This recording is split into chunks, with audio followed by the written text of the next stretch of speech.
Sesta corsa, confronto per femmine di 3 anni non vincitrici di 3.000 euro in carriera. 10 al via. All'1 Sri Lanka Jet, 2 Fox Neck, 3 Florenzia Vic, 4 Felina Sì, 5 Fiaba Lunare Club, 6 Fender Bay. In seconda fila 7 Forever Cash LP, 8 Fly, 9 Faith, 10 Fallaci di Casei. Con cautela dal 6 Fender Bay. E si parte con veloce Florenzia Vic che prova ad andare su Sri Lanka Jet, la quale lascia passare.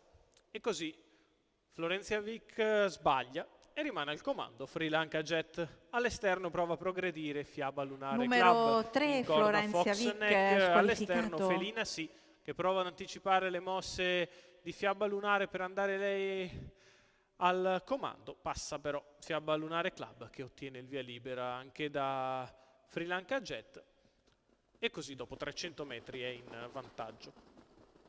Dopo 400 Fiaba Lunare Club al comando, 31,9 per i primi 400 lenti sul piede dell'1,20.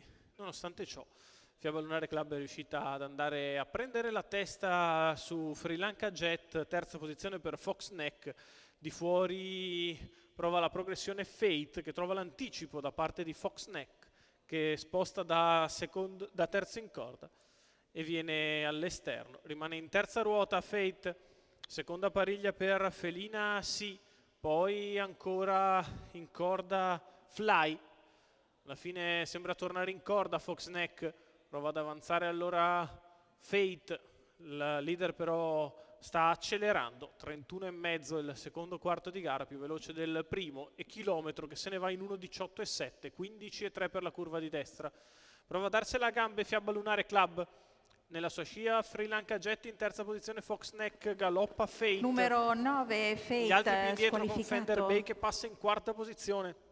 La retta opposta alle tribune in 14,9, accelera in progressione Fiaba Lunare Club che prova ad andarsene da Sri Lanka Jet, Fox Neck e Fender Bay a metà della piegata conclusiva. Fiaba Lunare in netta evidenza nei confronti di Sri Lanka Jet, Fox Neck che prova a tornare all'esterno, la retta per Fiaba Lunare Club che è in vantaggio, attacca Fox Neck, poi Fender Bay, di dentro va Sri Lanka Jet, Fiaba Lunare in vantaggio, ci prova Fox Neck, insiste Fox Neck su Fiaba Lunare, Fox Neck che passa e vince nei confronti di Fiaba Lunare Club, mentre per il terzo posto Fender Bay riesce a battere Sri Lanka Jet. 34 ad arrivare, 1,17,2 il ragguaglio cronometrico per il successo di Fox Neck, Giampaolo Minucci, Gaetano Carro, i colori di Alessandro Recupero. Lo scatto a centropista del numero 2, una figlia di Ringo Starr Treb, che vince di mezza lunghezza sul traguardo nei confronti di Fiaba Lunare Club. Al terzo finisce bene Fender Bay, successo per Fox Neck, Giampaolo Minucci, Gaetano Carro, Alessandro Recupero, il team